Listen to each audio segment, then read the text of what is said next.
जगन्नाथ मंदिर का नाम तो आपने सुना ही होगा क्योंकि इसे हिंदुओं के चार धामों में से एक माना जाता है। ओडिशा के तटवर्ती शहर पुरी में स्थित यह विश्व प्रसिद्ध मंदिर भगवान विष्णु के अवतार श्री कृष्ण को समर्पित है। यहाँ हर साल लाखों श्रद्धालु पूरी दुनिया से भगवान के दर्शन के लिए आते हैं। 800 साल से भी ज़्यादा पुराने इस पवित्र मंदिर से जुड़ी ऐसी कई रहस्यमय और चमत्कारी बातें हैं जो आश्चर्यचकित कर देती हैं। आइए इनके बारे में जानते हैं। जगन्नाथ मंदिर का सबसे बड़ा रहस्य यह है कि इसके शिखर पर स्थित झंडा हमेशा हवा की विपरीत दिशा में लहराता है। वैसे तो आमतौर पर दिन के समय हवा समुद्र से धरती की तरफ चलती है और शाम को धरती से समुद्र की तरफ, लेकिन आपको जानकर हैरानी होगी कि यहाँ यह प्रक्रिया उल्टी होती है। अब ऐसा क्यों है, ये रहस्य आज तक कोई नहीं जान पाया है। जगन्नाथ मंदिर के शिखर पर एक सुदर्शन चक्र लगा है जिसके बारे में कहा जाता है कि उसे किसी भी दिशा से खड़े होकर देखने पर ऐसा लगता है कि चक्र का मुंह आपकी तरह है।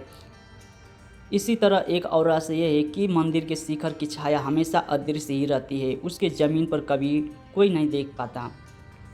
कहते हैं कि मंदिर के अंदर समुद्र की लहरों की आवाज़ किसी को भी सुनाई नहीं देती जबकि समुद्र पास में ही है, लेकिन आप जैसे ही मंदिर से एक कदम बाहर निकलेंगे वैसे ही समुद्र की लहरों की आवाज़ स्पष्ट सुनाई देने लगती है।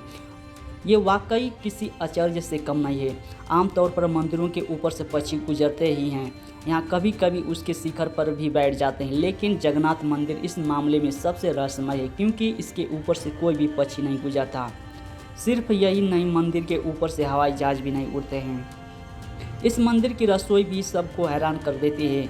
यहाँ भक्तों के लिए प्रसाद पकाने के लिए 7 बर्तन एक दूसरे के ऊपर रखे जाते हैं, लेकिन हैरानी की बात यह है कि सबसे ऊपर रखे बर्तन में ही प्रसाद सबसे पहले पकता है, फिर नीचे की तरफ एक के बाद एक बर्तन में रखे प्रसाद पक जाते हैं। इसके अलावा यह भी कहा जाता है कि यहाँ हर दिन बनने वाली प्रसाद भक्तों के बीच कभी कम नहीं पड़ता, चाहे 10,000 हो या 20,000 लोग आए, यहाँ लाखों लोग सबको प्रसाद मिलता ही है। लेकिन जैसे ही मंदिर का द्वार बंद हो जाता है वैसे ही प्रसाद भी खत्म हो जाती है।